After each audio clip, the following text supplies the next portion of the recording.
დღეს ვისაუბრებთ რატომ არ უყვარდა ბრიჯიტ ბარტოს საკუთარი შვილი. რატომ თქვა მასზე უარი და რატომ შეადარა ის. ასევე ვისაუბრებთ კომენტარზე, რომელიც ეხება მარიკოს და პირველ რიგში მე.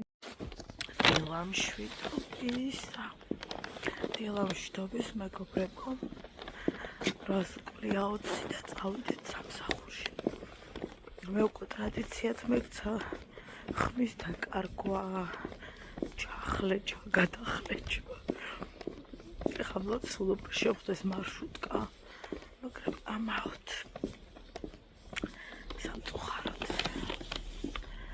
ამიტომ ფეხით უნდა ჩავიდეთ, იმიტომ რომ არ დაგვაგვია. არა.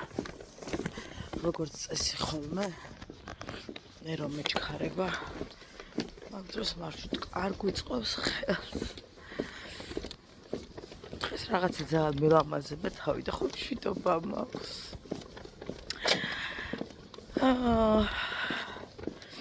გუშინ მოვჭი გოგოებო ტოლმას ხამის პირველამდე.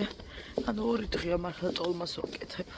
აღონ არ ვხუმრობ 2 დღეა, იმიტომ დარჩენი მქონდა და მე გავაკეთე და გაკეთება.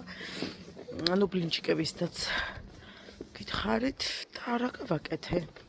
ქაბაბი. 9 კილო ის იყო რა ქვია, ხორცი. იქ შევაზავე და სრულად გამოვიდა დაახლოებით 23 თუ 24 ქაბაბი. რაღაცა, მოცადეთ ამ ხელა ზომა სიგრძეში. რაცა მეგონა გამოვიდოდა და ვფიქრობ, რომ ხომ არ გავაკეთო კიდევ. ძალიან სივაი კატასტროფული გამყინვარებაა ხალხო. გავიყინე დღეს ოშაბათია, მორიგე ვარ და მარიკოს მოიყვას მამა. რაღაც მინდა რომ გითხრათ, კარგა ხანი გასულა, რაც ის კომენტარი დაწერილა, მაგრამ მოდით გადავწყვიტე, რომ ახლა გავცი ამ ადამიანს პასუხი, იმიტომ რომ გვიან ვნახე ხო და მოკლედ ამ ადამიანს არა მარტო ყველას, ვისაც მსგავსი, ვთქვათ, აზრი აქვს.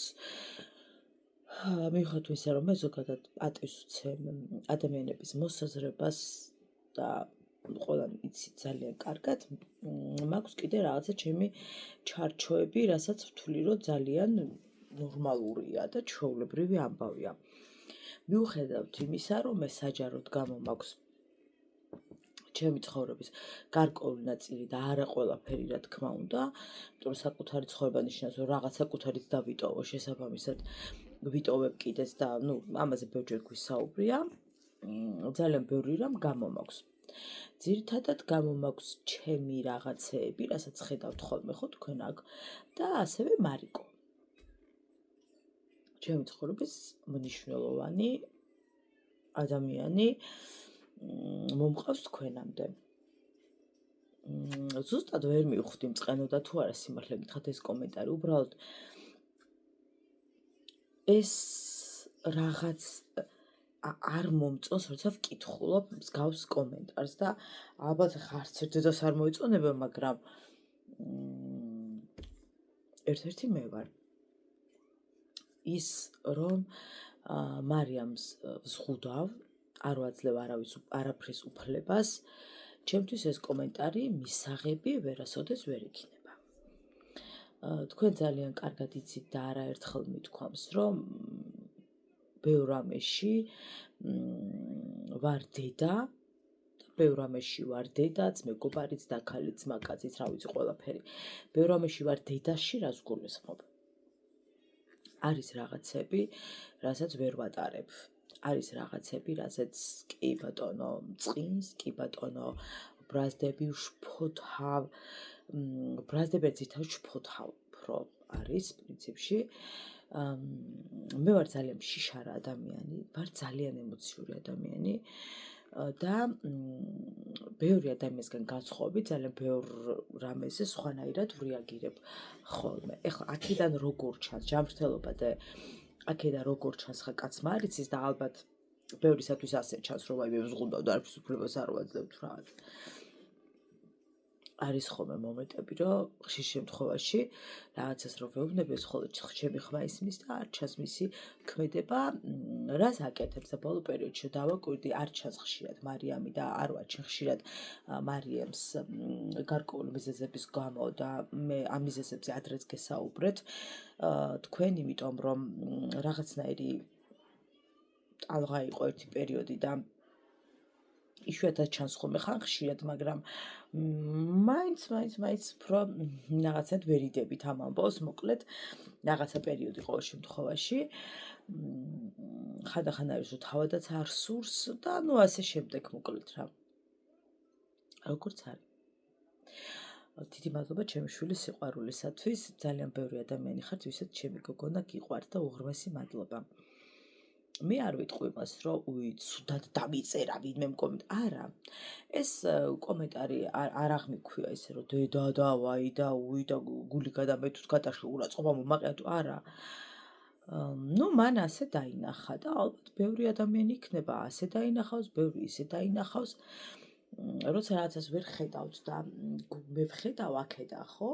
რას აკეთებს და როცა არის საფრთხის შემცველი მისივე თავისათვის ტუ ვერ ვარ, შიში მიპყრობს, ფოთვა მიპყრობს და აუცილებლად იქვე ვეუბნები, რომ შეწყვიტოს და ეს არ გააკეთოს. მე არ ვიცი თქვენ როგორი კატეგორიის ადამიანები ხართ, როგორი დედები ხართ, როგორი გოგოები ხართ ზოგადად, არ ვიცი და ეს თქვენი ცხოვრებაა, თქვენ შვილებთან როგორ, რას, რანაირად, მაგრამ ის მომენტი, რომ მე ჩემს შვილს ზღუდავ და არაფრის უფლებას არ მივცემ, ნუ ამაზე არ ვიცი, ალბათ აღარც გამეცინება, რა თქმა უნდა, იმიტომ რომ სასაცილოც არ არის პრინციპში რა.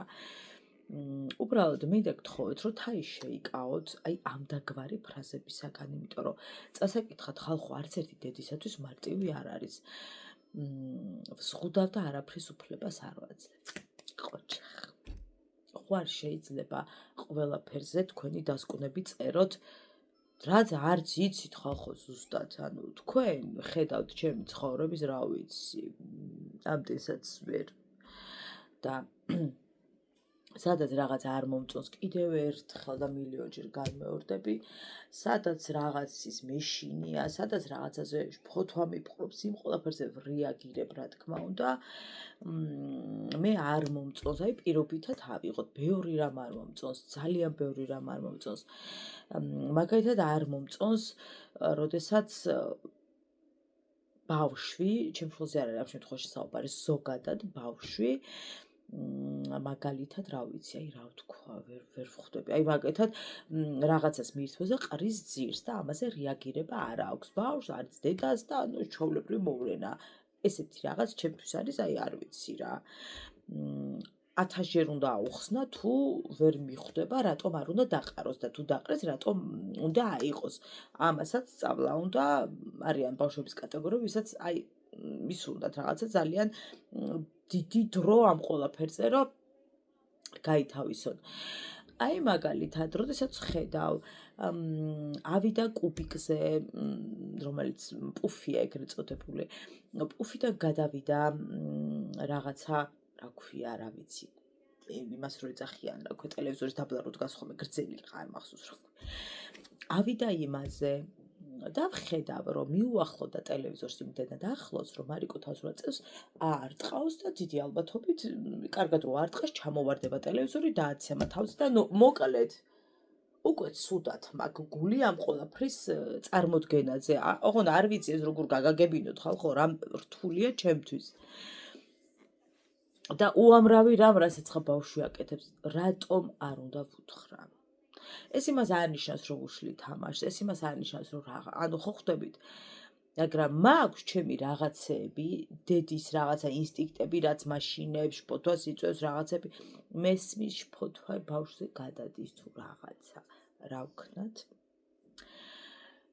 ბევრ რამეში უკან დავიხიე და ბევრ რამეში ისეთი აღარ ვარ ემოციური და აბსოლუტურად ისე ვაკონტროლებ. მაგრამ არის რაღაცები ხალხო, რაზეც ვერ ამიტომ ყველაფერს უშლი, ყველაფერს ხუდავ გეხვეწებით რა სხვის შვილებზე. დედებზე, მათ დედიკოებზე ასე ხელაღებით ნუ დაწერთ ხალხო რაღაცეთ. ჩემი ცხოვრების 1%-ს ვერ ხედავთ თქვენ. და გაოცებული ვარ როგორ შეგიძლიათ მსგავსი კომენტარების წერა, რომ ყველაფერში ვსხუდავ. აი გაოცებული ვარ, მემაპატიეთ. ძალიან გთხოვთ, სანამ კომენტარს დაწერთ, ჯერ გაიაზრეთ საერთოდ რაზე წერთ, ვისთან წერთ, რატო წერთ და უამრავი რამ, იმიტომ რომ რაღაცები არის, რაშიც უბრალოდ დედა ვერ დაგეთანხმებათ და ადამიანი ვერ დაგეთანხმებათ. იმიტომ რომ მე ხა ჩემ ცხოვრებას უფრო კარგად ვხედავ თუ თქვენ ჩემ ცხოვრებას, ჩემ შვილთან ურთიერთობას, ხო? ეს არ არის მხოლოდ იმ კონკრეტულ კომენტარზე პასუხი, ეს არის ზოგადად პასუხი იმ ადამიანების, ვისაც თავში აზრად ეს მოუვა. ვარ მეგობარიც დედას ნიშნავს იმას, რომ ძალიან ბევრ რამეში მეგობარი რო გაგიგებს ისე ვარ, ანუ ხვდებით. მაგრამ ის ფაქტი, რომ მე ბევრი რამ მაშფოთებს, რომ რაღაც არ დაიზიანო, ეს ჩვეულებრივი მოვლენა ხალხო. მე არ ვიცი ხა ბავშვი პირობითად გეუბნებით ცხელ გამათბობელთა რომიტის რომთა შეიძლება დაიწვას ჩვეულებრივად ხელი და უნდა რომ ზედ აღუხდეს ამაზე ჩამოდი დედიკო ვერ მექნება, ვერანაირად ვერ მექნება, იმიტომ რომ ჩემი გული უკვე აიქ არის მერე. ძალიან გთხოვ ჩამოდი, მარიკო ჩამოდი გთხოვ, მარიკო არ დაიწვა, არ ვარ, მე თვითონ არ ვარ ეს ძალიან ალაყალ. ანუ რა ვიცი, როგორ შეიძლება ავხსნა, მეც არ ვიცი, მაგრამ ძალიან სწორად მინდა რომ გაიგოთ. ნუ შევეხებით რაღაცა თემებს. მომეცით რჩევები. იცით რა, ესეთი კომენტარი რო რჩევის სახით დაიწეროს, რო გვანც, აი რაღაცეებში შემთხვევით ხომ არ ზღუდავ, აი რაღაცას თავს როგორ გძობს ამ დროს, ანუ რაღაცა უამრავი სიტყვებით შეგიძლიათ ხალხო დაწეროთ ეს ყველაფერი და არა ისე, რომ ყველაფერში ზღუდავ და რაღაცა. თქვენ თუ დამიწერთ ადამიანური ენით, აუცილებლად ადამიანურად გავიგებ. რატო ვარ ასე აღაჟღაჟებული, მე თვითონაც არ ვიცი. ალბათ სიტყვაში რომ შემოვედი სიცივთან. ჰაი, მოგესალმებით მეგობრებო. როგორ ხართ, რა შვრებით? მოდი ჩავთბეთ და დავტკბეთ და გავთბეთ. ახლა ხალხს მოვედი სახლში, ჯერ შუა დღეა, თავს სამწუხაროდ ძალიან შეციებულ მდგომარეობაში გრძნობდი, ცოტა ყელის პრობლემა მაქვს, ცოტა ხმის პრობლემა მაქვს. დავლიე რაღაცები და ხმა შედარებით მომივიდა, მაგრამ თავს ვერ გრძნობ ისე, როგორც გრძნობდი, როგორც ჩანს, გაციება უბრუნდება საწყის ეტაპს და ჯვარი მწერია და ძალიან გთხოვთ ჩემზე ცოტა ილოცეთ, იმიტომ რომ აი იმ ვირუს მე რასაც გადავიტანე, დიდი ეჭვი მაქვს, რომ მეორედ უბრალოდ ვეღარ გადავიტან. ხო და მოკლედ გამომიშვა მენეჯერმა, იმიტომ რომ სახე ამქვეყნიური აღარ მქონდა.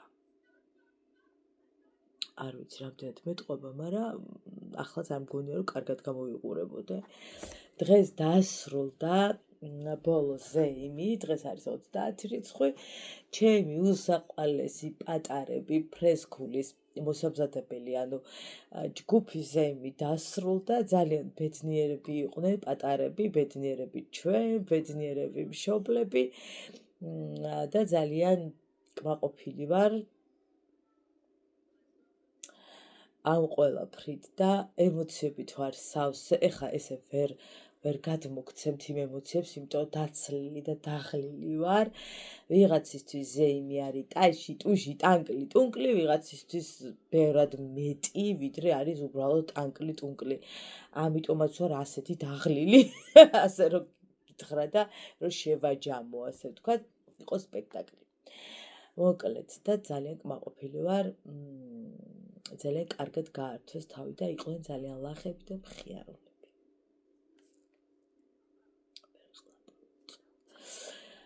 რისთვის შეგკრიბეთ აქ? ძალიან მინდა რომ ვისაუბრო მსახიობზე, რომლის ცხოვრებას მე სულაც არ ვიტყოდი, რომ იავარდით იყო მოფენილი და საერთოდ მგონია, რომ არც ით იყო და არც ვარდით მოფენილი, იმიტომ რომ მისი ცხოვრება ჩემი აზრით არის ერთი დიდი ტრაგიკომედია. საუბრობთ ბრიჯიტ ბარდოზე, მსახიობზე, მოდელზე, რომელმაც სამწუხაროდ ძალიან ადრეულ ასაკში დატოვა თავისი კარიერა, ეკრანი. არ ვიცი რატო გადაწყვიტა, რომ ასე ადრე უნდა დაეტოვებინა, მე თუ მკითხავ, იმდენად ნიჭიერი იყო მომხიბლავი თამამი, რომ დარწმუნებული ვარ, ძალიან წარმატებული იქნებოდა და ბევრად, ჯერ ხო მსოფლიო იცნობს და მაგრამ ბევრად კიდევ, ანუ მეტად შეეძლო ძალიან ბევრი რამ მოეხვეჭა თავისი სახელი, მაგრამ ნუ გადაწყვიტა, რომ ცოტა ადრეულ ასაკში დაეტოვებინა ეს ყველაფერი. მე გაოცებული ვარ მისი ისტორიით, მისი ტრაგიკული ცხოვრებით. წარმოდგენა არ მაქვს ხა თვითონ რამდენად თვლიდა იმას, რომ ტრაგიკული ცხოვრება ქონდა და იდეაში ყველა ვარიანტში ეგრე იფიქრებდა, რომ ძალიან ტრაგიკული ცხოვრება ქონდა და ახლა გეტყვით რატო ვფიქრობ ასე. ვინც არ იცი და იცით, მოკლედ დაოჯახებული იყო არც მეტი, არც ნაკლები 4-ჯერ მეგობრებო, კი, არ მოგესმათ 4-ჯერ, ანუ ხალხი ერთხელ ვერ თხოვდება და ბრიჯიტი 4-ჯერ გათხოვდა, თუმცა რომ მოედომებინა დარწმუნებული ვარ, ერთი 20-ჯერ კიდე გათხოვდებოდა, ისეთი ქალი იყო. რაღაც დამახასიათებელი ნიშა ქონდა, თორემ მასზე ბევრად ლამაზები ახლაც არიან და მაშინაც იყვნენ. რაღაცა ნიშა აქვს, რაც თითქოს არავის არ აქვს. ყველა ადამიანს რაც თავისი ნიშა აქვს, თავისი დამახასიათებელი, ასევე ქონდა ბრიჯიტსაც.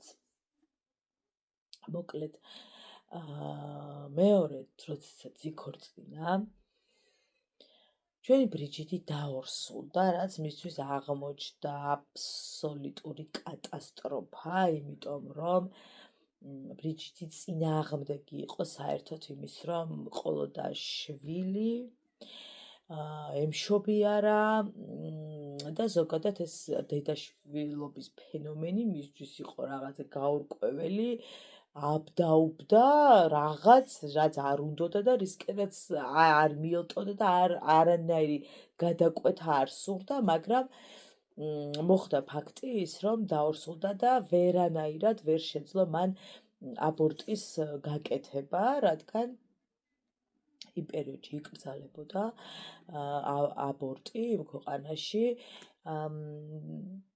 შესაბამისად საბოლოო ჯამში იმშობიარა.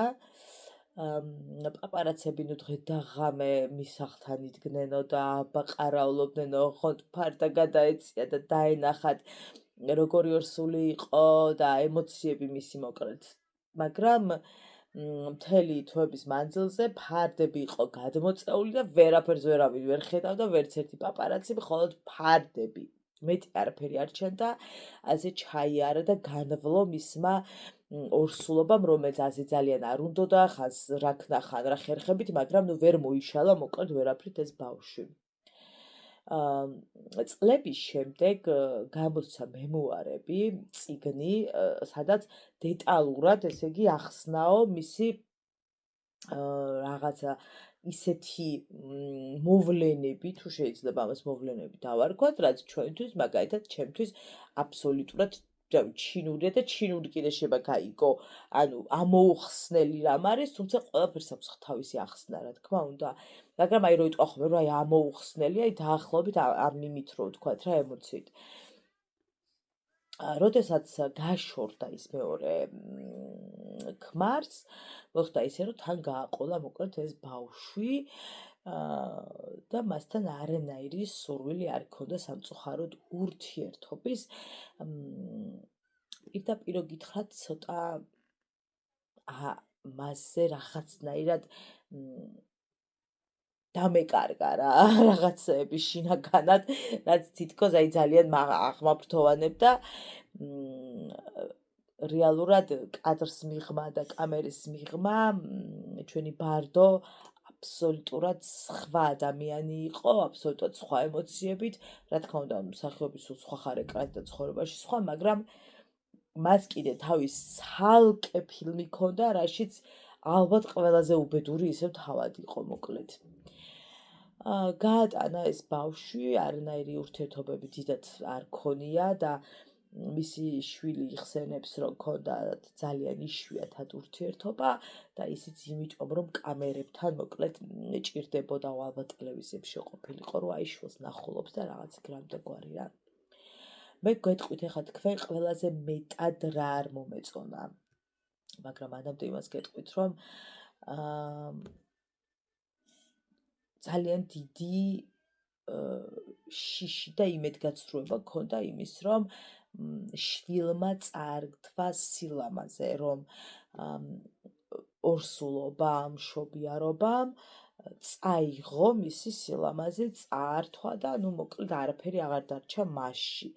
ასე აღიქვამდა იგი ამ ყველაფერს და არა თუ აი ხო არ რომ მშობიარობის შემდგომი დეპრესია და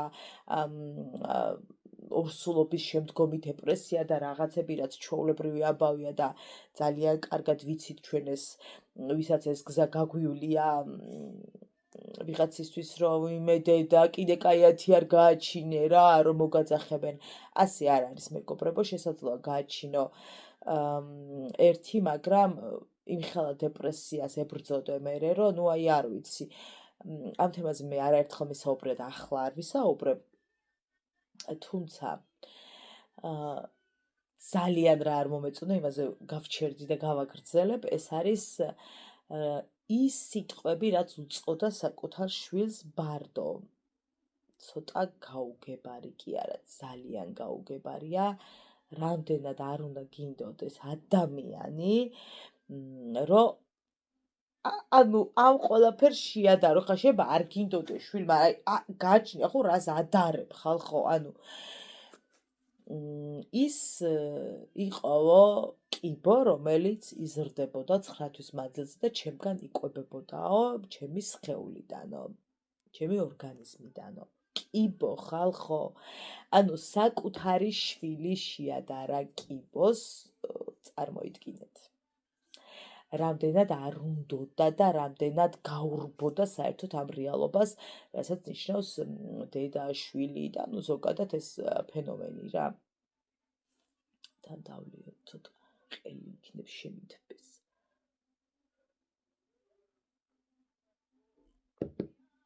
აი მე დედა ის დამავიწყე, მის ჩაგდება მოიცა. ეს ისედაც იხსნება, ანუ ამას ხარ ჭირდება, რა ქვია, მორევები და ასე შემდეგ. მოკლედ შეადარა ჩვენმა ბარდომ, რომელმაც მსოფლიო დაიპყრო თავისი არაჩვეულებრივი სილამაზით, თავისი ნიჭით და მოხიბლელობით და სხეულით და შეადარა კიბოს, ამაზე ცუდი არ ვიცი კიდე რა შეიძლება რომ შეადარო საკუთარი შვილი, მაგრამ მან ფაქტობრივად ამით მთელ მსოფლიოს აი ასე ლანგრით მიართვა მისი ეს ყველაფერი, რომ იცით რა, ასია და ჩემთვის არის ეს და მორჩა და წერტილი. შემდგომი დეპრესიები ხო არსებობს, მაგრამ ვერ იტყვი, რომ აი დეპრესია ქონდა თუ აი ამას ხო ვერ დაარქმევ, მას უბრალოდ არ უნდოდა შვილი და მორჩა. არიან ადამიანები, ვისაც არ უნდათ ეს და მე არ მიყვარს, როცა ლანძღამე ხოლმე ასეთ ადამიანებს. არიან ადამიანები, ვინც ამისთვის არიან მზად, ვინც არ არიან მზად, ვინც ვერსაროზოს ვერ იქნებიან მზად და არც უნდათ რომ იყვნენ მზად. ამიტომ ეს არის არჩევანი და არა ვალდებულება. ჩემთვის ეს ყველაფერი იყო არჩევანი, როგორც დედისთვის და არა ვალდებულება. მე არანაირი ვალდებულება არ გამაჩნია და არასოდეს არ ჩამithვლია ასე, რომ გამეჩინა შვილი და ამის ვალდებული ვიყავი. მე ეს არ მქონია, ეს არის არჩევანი და მე ავირჩიე ეს გზა. ბრიჯიტის შემთხვევაში არც არჩევანი იყო, არც ის იყო და საერთოდ წარმოიდგინეთ რა დონემდე არ უნდოდა შვილი, რომ კიბოსაც კი შეადარა, რომელიც უჭამდა მას სხეულს და ყველაფერს. გაუჩინა უკეთ ბიჭი, რამდენჯერმეო ბრიჯიტ იწერდა, რომ მინდოდაო მოკლედ შვილიშვილების ნახვა, თუმცა არ ვიცი, ვერ შედგა მათი ურთიერთობა, მაგრამ რასე იცოდნენ მოკლედ ერთმანეთთან ნანახიც ესე ყავდათ, თუმცა რა თქმა უნდა აქტიურად და ასე შემდეგ და ასე შემდეგ. ანუ არ ქონიათ რა მოკლედ ურთიერთობა შეგვიძლიათ ჩავთვალოთ ასე რომ არ იცნობდნენ ესე ერთმანეთს როგორც ბებია და შვილიშვილები და შემდეგ ამბობს ეს ვაჟი რომ მეო გავგზავნეო მას ფოტოებიო შვილებისო, ანუ ნაბიჯი გადადგა, ასე ვთქვათ, და დამიბრუნდა უკანო, ანუ არც მიიღო შვილის წერილი. რაც ფაქტობრივად წერტილი იყო პრინციპში ისედაც და ასედაც ყველა კუთხით. და როგორი რაღაცა პარადოქსია, რომ მისთვის რამდენადაც მიუღებელი იყო საერთოდ ოჯახი, შვილები და ასე შემდეგ, იმდენად ილტვის ეს ბიჭი ოჯახისაკენ და ცოლისაკენ და შვილებისაკენ და ანუ რამდენად როგორი უბედურია ხო ეს ადამიანი, როცა იცის რომ მის როცა კითხულობს რა უწოდა დედამ და რა ემოციებით წერს საკუთარ შვილზე და საერთოდ რას უწოდებს, ძალიან რთულია და წარმოუდგენელია ხალხო აი ამის გადალახვა, ანუ არც ვიცი როგორ უნდა გადალახო და საერთოდ რომ გაბედა და შვილიშვილები, ანუ ან ეგ როგორ გაიფიქრა და კიდე მალადეც ამ ბიჭს რომ რაღაცა ნაბიჯები ცადა რომ გადაედგა ყოველ შემთხვევაში მე ალბათ ამასაც არ გავაკეთებდი. მოკლედ ბრიჯიტის ცხოვრება ცოტა ისე იყო, არც შვილის გაჩენის მერე იყო მშვიდი და არც მერე როცა უკვე ფაქტობრივად გადააბარა მამას შვილის აღზრდა, მერე კიდე ორჯერ გათხოვდა და მის ცხოვრება იყო ფაქტობრივად აი ეს რაღაცა სილამაზეს შეწირული ქალი შემიძლია უფრო ვუწოდო, საკუთარ სილამაზეზე, საკუთარ თავზე, საკუთარ ყველაფერზე ისე იყო, იმდენად იყო გადართული და იმდენად იყო შეპყრობილი ჩემი აზრით, რომ არიან იცით ქალები, ვისაც უთქვამთ, რომ აი გაკარგვინებს აბარა რომ შობიარ რა თქმა უნდა ფორმები გეკარგება რაღაცა, ვერ შეგიძლია ფორმაში ჩადგე, ზოგი შევა ვერც ჩადგეს და ასე შემდეგ. რა თქმა უნდა ეს ასე არის ნაწილობრივ ბუნებრივია, მაგრამ მისთვის ალბათ ეს იყო რაღაცა წერტილი, აღსასრული და დასასრული ყველაფრის, იმიტომ რომ ჩვენ თუ ავდექით და გავიარეთ ამ ყველაფრის მერე, ვეღარ შეძლო გავლა, ანუ საკუთარი შვილი დათმო ხალხო, საკუთარი შვილი, ნუ ხა იმდენად არ უნდოდა, რომ ფაქტობრივად არც მიკვირს, რომ დაუთმო მეუღლეს, ნუ მის აღზრდაზე, მასთან ყველაფერზე მოკლედ უარი თქვა. შემდეგი იყო ის, რომ როდესაც შვილმა წაიკითხა, რომ კი ბოშია და რა და ანუ მოკლედ მისი აღსარება, ასე ვთქვათ, დედის აღსარება წაიკითხა, მოსთხოვა მას კომპენსაცია მორალური,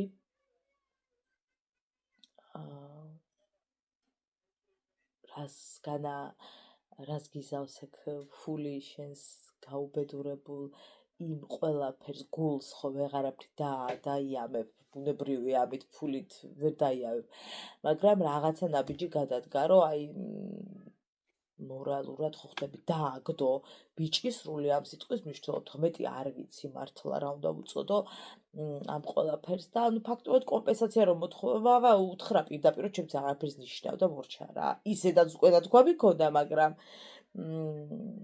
ნუ ხა ამ ფულით კიდე დაიმით რომ მოსთხოვა კიდე რაღაცა სხვა ნაბიჯი იყო, რა თქმა უნდა მისი გული ამით ხა ვერაფრით ვერ დამშვიდებოდა, მაგრამ ნუ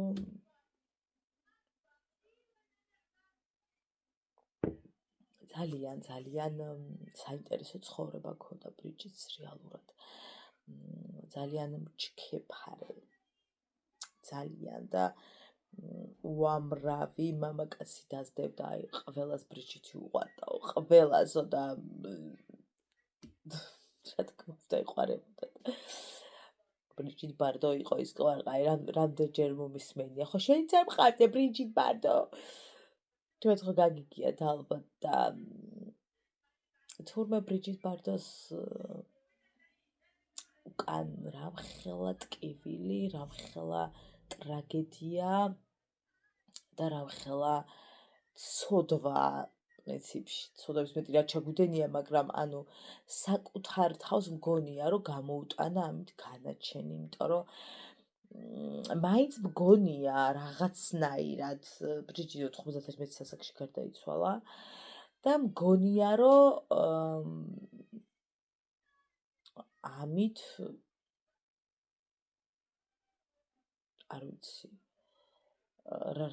აი ბრიჯიტ ბარდო რა დატოვა სილამაზის გარდა რეალურად რა დატოვა ვინც მის ცხოვრებას გაიგებს რაღაცნაირად ბევრისთვის აღარ იქნება აღარც ეგ სილამაზე მნიშვნელოვანი და ძალიან ხშირად წერდნენ რომ ვითომ გარდავიცვალო და ხალხო მე ცოცხალი ვარო ვინც შტერი მივცელებს ამ მას ჭორებსო მიუხედავად იმისა რომ ბრიჯიტი ხელჯოხებით დადის და დადიოდა და რა თქმა უნდა წარმავალია სილამაზე ხალხო რა თქმა უნდა შემორჩენილი თავისთავად რომ გააქვს ადამიანს მე ის სილამაზე ბუნებრივია მაგრამ ნუ ხარ როცა ახალგაზრდა ხარ და ხარ 15-ის და 35-ის ისეთი რომ ვეღარ იქნები 95-ის მაგის რა თქმა უნდა ეხა თქმა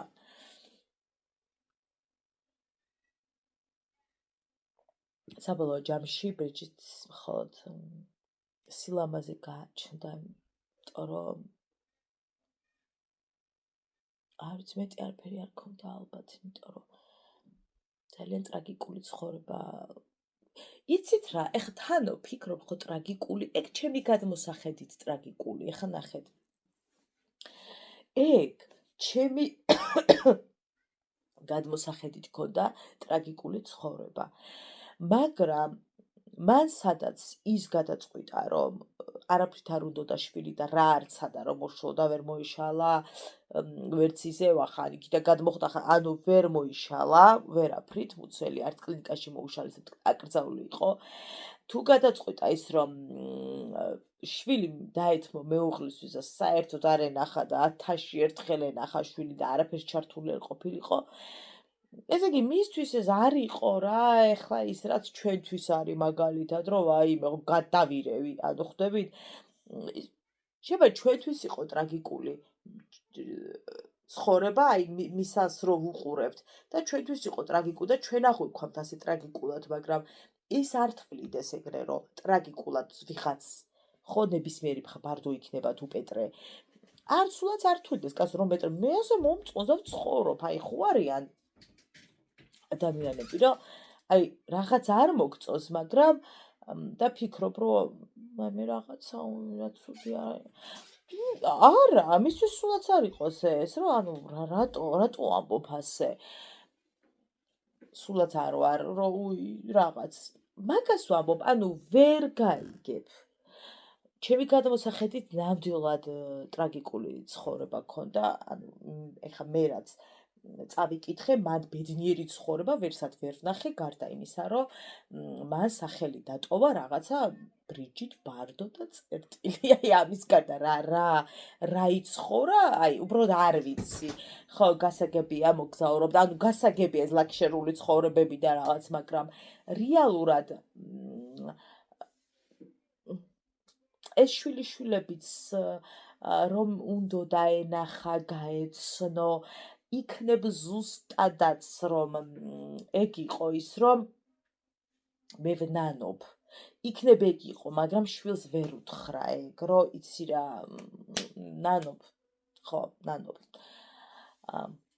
ვერ უთხრა იქნებ და აი შვილიშვილებით უნდა და ეს ყველაფერი რომ რაღაცნაირად მე არ ვიცი ძალიან სამწუხაროა ძალიან მეწოდება ეს ბიჭი შინაგანად რამხელა ტკივილს ატარებს ხო აი ჩვენ ყოფერც მივხვდებით რა ხელატკივილია ეგ, როცა ამ დონემდე არ უნდიხარ იმ ადამიანს, ვინც შენ გაგაჩინა და ერთია სხვას დაუთმო, თუნდაც საკუთარ მამას, შენი გაჩენილი შვილი თუ არ აქვს მნიშვნელობა, შენი შვილი, თუნდაც ეს იყოს ნაშვილები, თუნდაც ეს იყოს სუროგაციის გზით, არ აქვს მნიშვნელობა შვილი და მეორეა ეს შენი შვილი შეადარო კიბოს, რომელიც გჭამს შიგნიდან, გჭამდა და არ გინდა.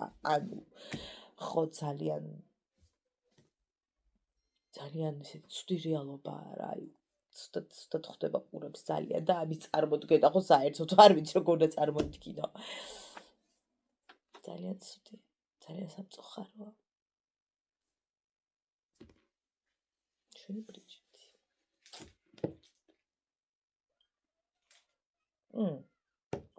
გოგო წეღან იმაშვებოდი რა ქვია. ის მაქვს დამატებული ნახალოვკელები ჯგუფი თუ რაღაცა გაწევრიანებული.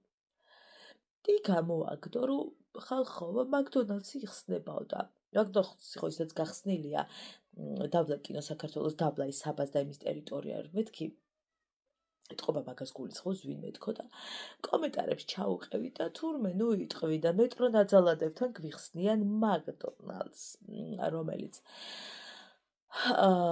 იქნებაო ახალი კორპუსი რო აშენდა მეტროდან ხელმარჯვნივო მე არ ვიცი ხა ტრანსის აქეთ ამხარეს დგას და ხელმარჯვნივ ასე ჩათვალა აქეთ არის რა ქვია ახალი კორპუსი თუ ხელმარჯვნივ აქეთ იქით დგას იქით ახალი კორპუსი არაფერი არ არის გზის მეორე მხარეს არის რაღაც ახალი კორპუსი და იქ ანუ ესე ფართი რაღაცა არ მგონია ალბათ სავარაუდოდ იქ იხსნება სადაც მე მგონია ოი იქ რო გაიხსნა გამახსენდა ეხა დასრულდა გახსოვთ მე რომ კორპუსი მომეწონა ძალიან და გადავირი აქ როგორ მინდა ცხოვრება თქო და 85,000 თუ რაღაც რო დამირწყეს ერთ ოთახიანი ძალიან ძვირი მეტროდან 2 წუთის სავალია მეტი არც რა ჩათვალეთ რომ ორ ნაბიჯზე მაქვს სახლიდან რა აი მანდ ახალი კორპუსი ესე იგი მანდ იგულისხმეს მეგობრებო ეგ ხელმარჯვნივ კი არ არის ხელმარცხნივ მეტროდან რომ გამობრძანდებით თუ ტრასის აქეთ მხარეთ გახართ ხელმარჯვნივ ეხლა გამახსენდა იმიტომ ერთ-ერთი ეგ ახალი კორპუსიო და ერთ-ერთი ახალი კორპუსი არის ეგ რომელიც ახლა აშენდა და ახლა შედის იმაში სხვა მანდ არაფერი არის და ძალიან მიხარია თუ გაიხსნება იმიტომ რომ კი გაგვიხსნეს იმაში ნახალოვკაში, მაგრამ აი ტრანსპორტები რომ ჭირდება, მაგრამ მეზარება ხოლმე მარიკოს წაყვანა და აქვე რო იქნება, რა თქმა უნდა, ხშირად ბუნებრივია, სიარულზე არ ელაპარაკი, მაგრამ ხანდახან მაინც ჩავიყვან ხოლმე და რაღაცეთ გახალისდება და ფრის მაინც მიირთმევს ქალბატონი. ძალიან მიხარია. KFC-ც არის ახლა დაბლა და სიმართლე გითხრათ, აი იმ ტერიტორიის, საერთოდ არ მიყვარს ეგ ტერიტორია. ვაგზლის მხარეს რომ მიდიხარ ცენტრალურ ტრასაზე ნაძალადევიდან, ნაძალადის მეტროდან არ მისული ვაგზლის მეტროსთან მოკლედ და ეგ ადგილი მე დიდად არ მიყვარს, იმიტომ რომ აქედან ცოტა შორია და იქიდანაც ცოტა ფეხით უნდა იარო და აი მეზარება ხოლმე მოკლედ რა. არა და მინდოდა რამდენჯერმე რომ აუ შევივლი თქო და აი დამეზარა რაღაცნაირად. ხო, ნუ ახლა ხანდახან გაერთობა ადამიანი მაგ მაკდონალდსთან თორე ჯანსაღი რო არ არის და მაგრამ ნახალოვკასაც ხო გჭირდება რაც ახლოს მეტროსთან ხო გჭირდება რაღაცები ხო გჭირდება მოკლედ დიდი მადლობა რომ მიყურეთ